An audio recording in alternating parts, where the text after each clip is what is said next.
Welcome to the Charleston Real Estate Connection podcast, connecting and reconnecting you with all things Charleston.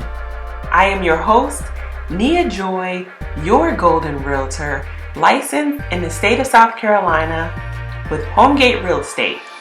Thank you so much for tuning in today.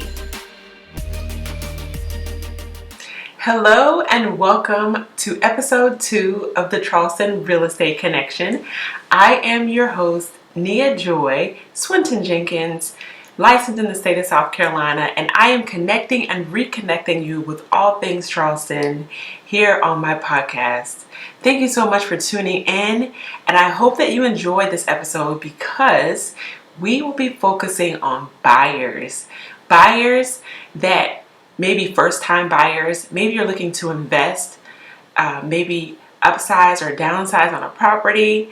This is a great video for you because I will be introducing parts and sections of my buyer's guidebook, which is too much to go over on my podcast, but I will be picking out some of the useful information and the tools that you can use to actually move forward with purchasing or investing in a property.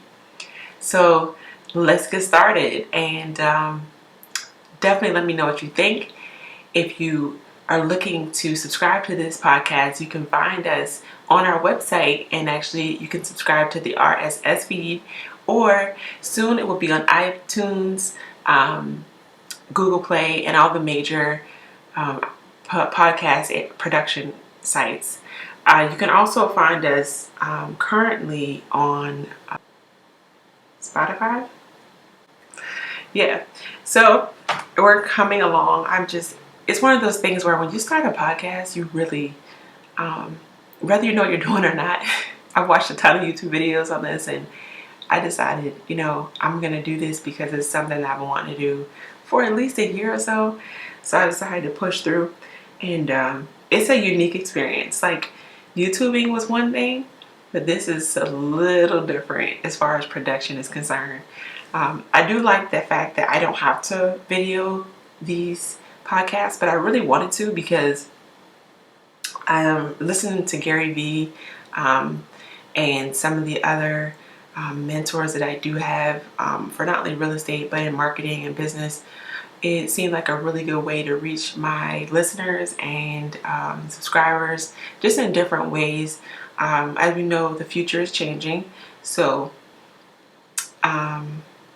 you never know what you're going to get as far as what the huge powerhouse is. But we do have an idea about podcasts and what we can expect. I've been listening to podcasts, since college. I've been listening to podcasts since college. I remember one of my first and favorite podcasts I used to listen to was Finding Morris. I don't know if you've ever heard of that, but Finding Morris I don't believe it's still around, but it was an amazing podcast, and I'm sure the episodes are still online somewhere. And it pretty much was about dating and being a believer and finding people that you could date that met that profile, that particular profile. And for me, I was already in college, so you already have a tough time as it is, but it really gave me some good tips and tools to use when I was out and about dating. And anyway, I digress. Just want to let you know this podcast thing is new, but I'm enjoying every moment of it. So without further ado, let's get started with some real estate news first. So I know that we're talking about the buyer's guide, but I just want to stop in and let you know Charleston and Columbia areas are booming. If you look at the news here recently, Charleston was named one of the 10 top cities in the country poised for economic growth. That blew my mind because they said the country. Like, of course, we know this in the state of South Carolina, we're a huge powerhouse economically, but nationally on that level, they're expecting some great things. So you're where you're supposed to be, whether it be short term or long term. Charleston is the way to be. And if you're leaving, or getting ready to come in, thank you, coming or going, because you were a part of this growth. And as a Charleston native that spent the first 18 years of my life here, I can appreciate the growth. And like any city, you're going to have traffic, but it's appreciated to see some new things coming up aboard. Another thing is, I don't know if you guys seen or heard, but apparently Dr. Phil's son, or him, they're selling a property, is pretty psychedelic, like as far as what it looks like. I was kind of creeped out myself. I mean, I'm no genius when it comes to decor, but he literally had, one of his rooms was a gun room. He had a gun room. That was interesting. The gun room literally had guns up alongside one wall. And I guess it was like a display. I mean, I'm pretty sure they were real guns, but just weren't loaded, just mounted to the wall. And then he had furniture and high ceilings, and it was just some interesting colors and patterns in there. To each his own. To each his own. Anyway, it's selling for a little over $5 million. If you're interested, I can definitely send you a referral out there in California. If you're looking for one, you're looking for an agent out in California, I'd be honored to help. All right.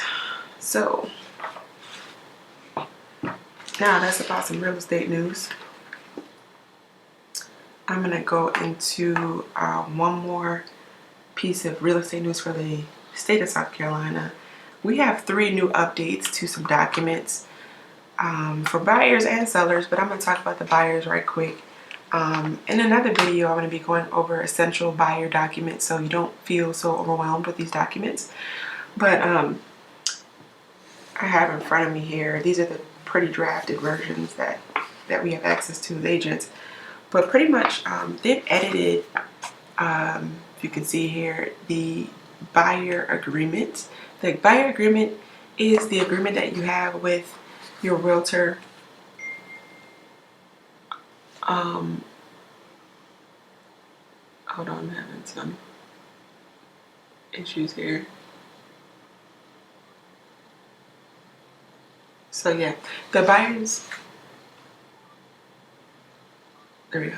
So the buyer's agreement is actually still 4 pages, but they've made it easier to understand the page 2. You can kind of see it here. They made it easier to understand how the breakdown of what your fees are, because some brokerages have fees associated with the actual buyer transaction. They may charge a fee just to say, if you don't work with me, it's just all kinds of stuff. It depends on the brokerage. I'm not a lawyer, so I'm not going to go into detail about scenarios, but we can poise several of them. So there's some changes to the compensation page there. And the last thing that's pretty cool, and I kind of posted about it on Facebook and LinkedIn, is on the last page. You'll see in section 19, there is a section about surveillance. So I learned earlier on in my, as soon as I got my license, I've only had my license for a couple of years now, but as soon as I got my license, I learned that there's cameras in homes.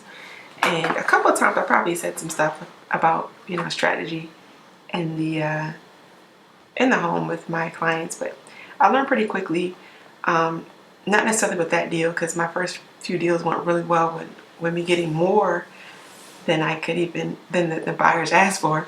But sometimes you have to be careful what you say in these homes because they're listening. I mean, and now they're required to pretty much let somebody know that surveillance is taking place. And that's important. And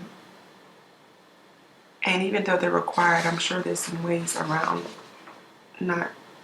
maybe not disclosing it. But you need to know that that's definitely an issue for when you go to preview a home. Whether it's vacant or not, there could be cameras in the property. So be mindful. And then for the actual contract, The contract is it's about 9 pages. I'm not going to go into the details of what the changes were in the contract, but just know that there are some changes in the agreement to sell and buy.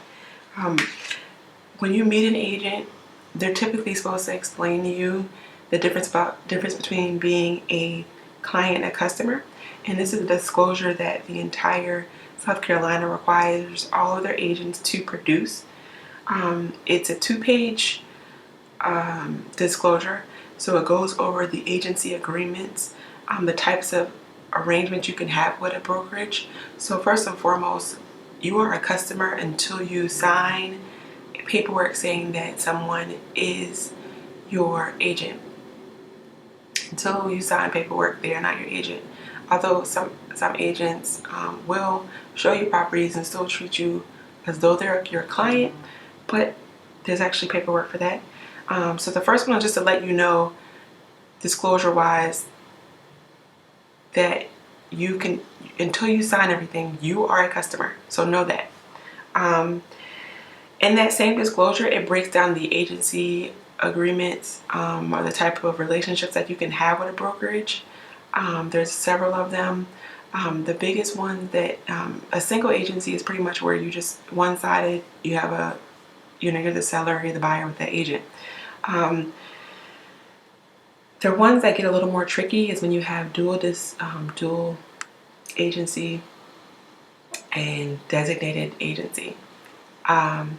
When you have those type of agreements, one is saying that you're sometimes the agent in the middle because maybe you're selling the property and the agent and the seller, the buyer doesn't have a agent and they're going to work with you.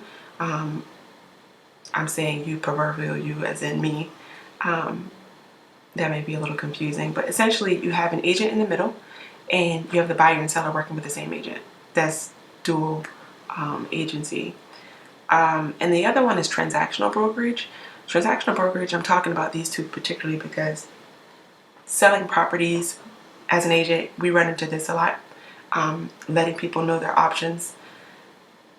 Because up front, you may decide to be in a single agency agreement, but later on, you may decide to be in a transactional brokerage if you are on the other side of the transaction.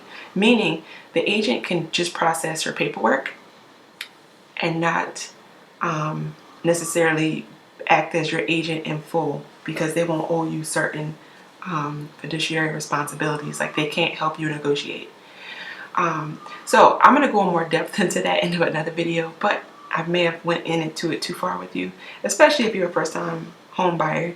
But I just want to let you know that things like this are always changing. So you want to be mindful. Be with an agent that is going to take the time to explain the paperwork and the documents to you thoroughly.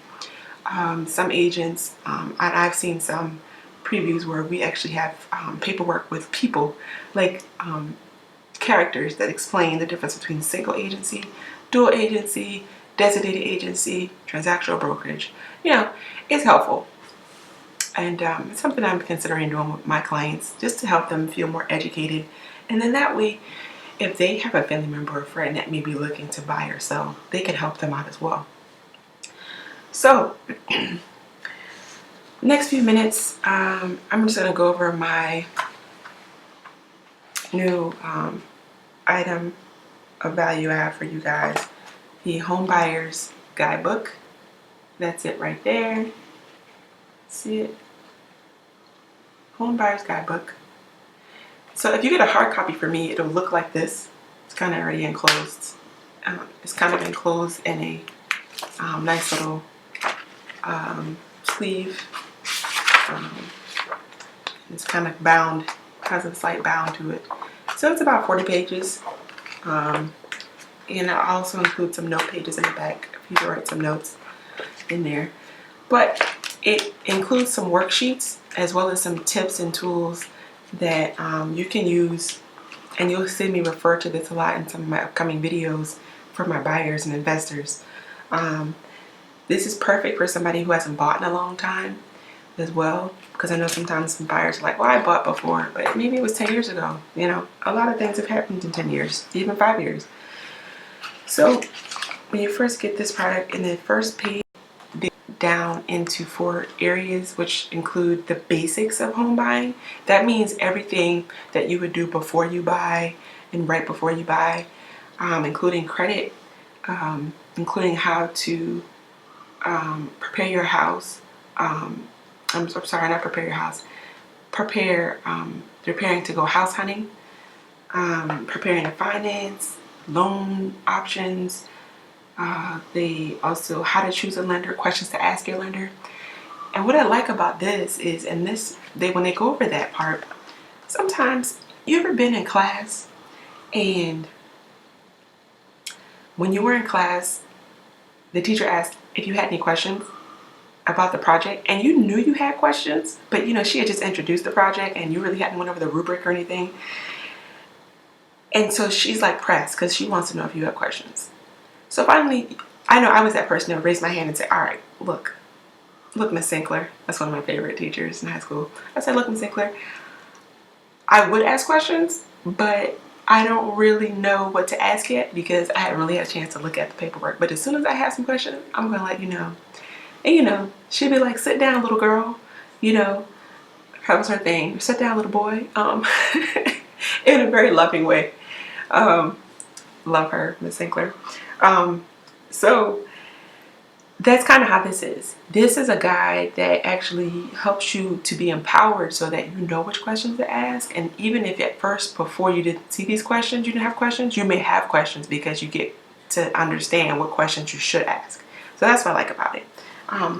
Being your golden realtor, I take it seriously. Like being your golden realtor isn't just not only helping you go from your goals as sold, it's strategically helping you to do so and empower you. Feel like you have control over what you are doing as a buyer, that you are in control because you're empowered. You know what information you need in order to make an informed decision.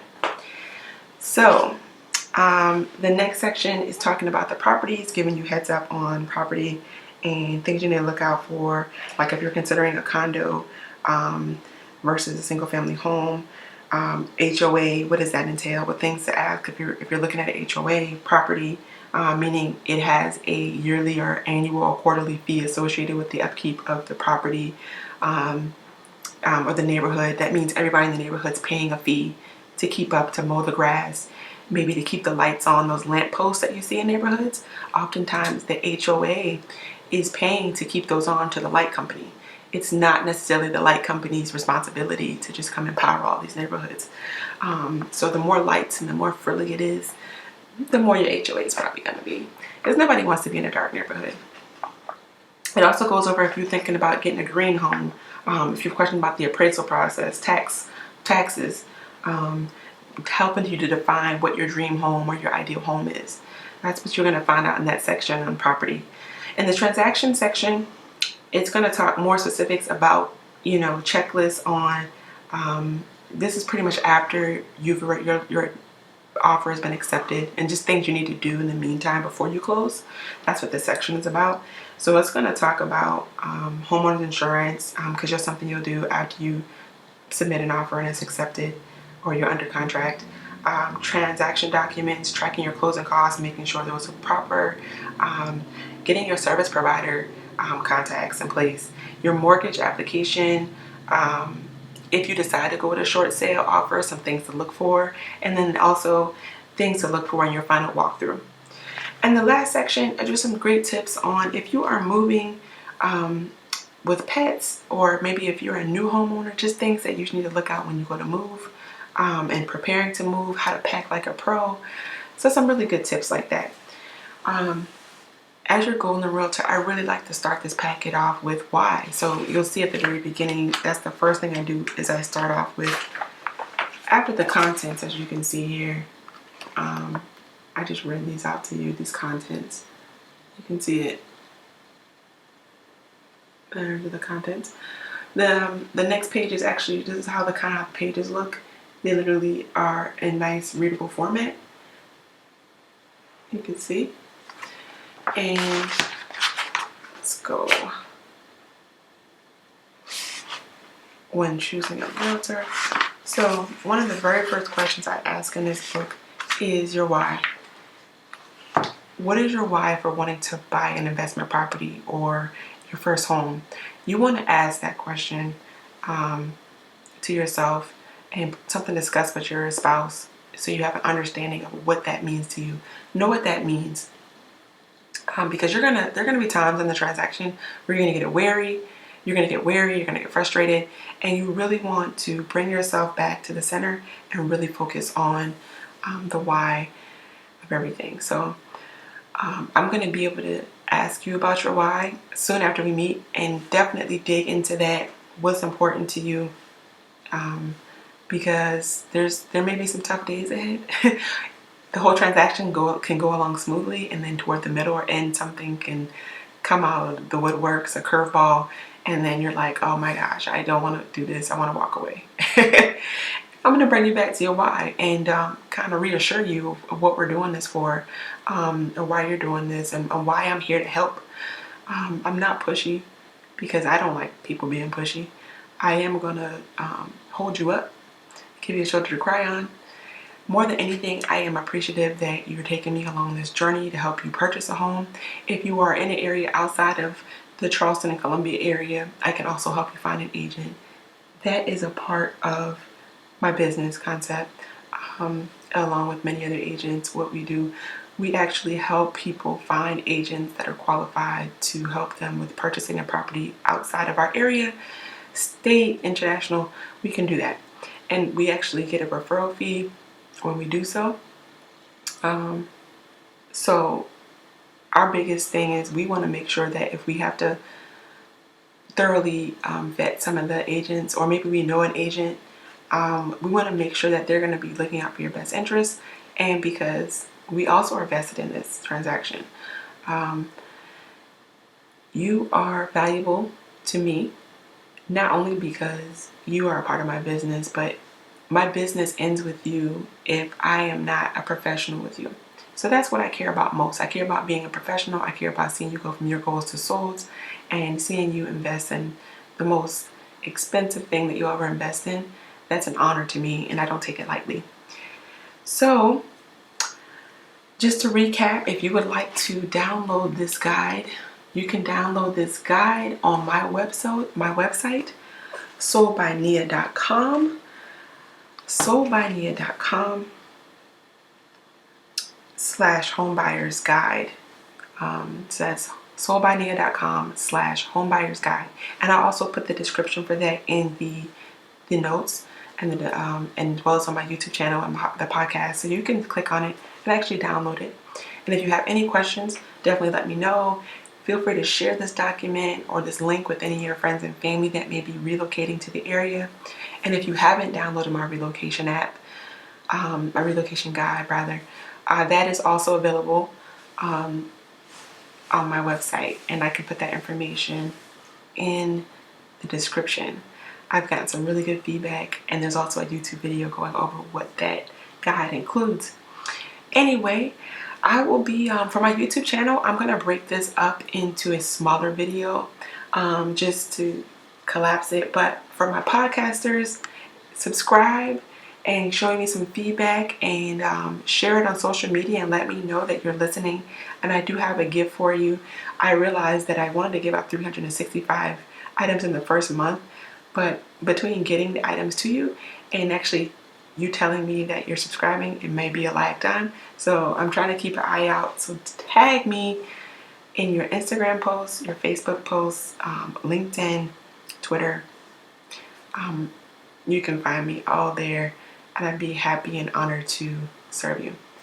So I am your host, Nia Joy, your Golden Realtor, licensed in the state of South Carolina, and this has been episode 2 of the Charleston Real Estate Connection podcast, connecting and reconnecting you with all things real estate and more in the Charleston, South Carolina area. Thank you so much for tuning in, and I look forward to seeing you on the next one. You stay golden. Have a good time. Bye-bye. This has been another episode of the Charleston Real Estate Connection podcast. You can find us on our website at charlestonreconnection.com. That's charlestonreconnection.com.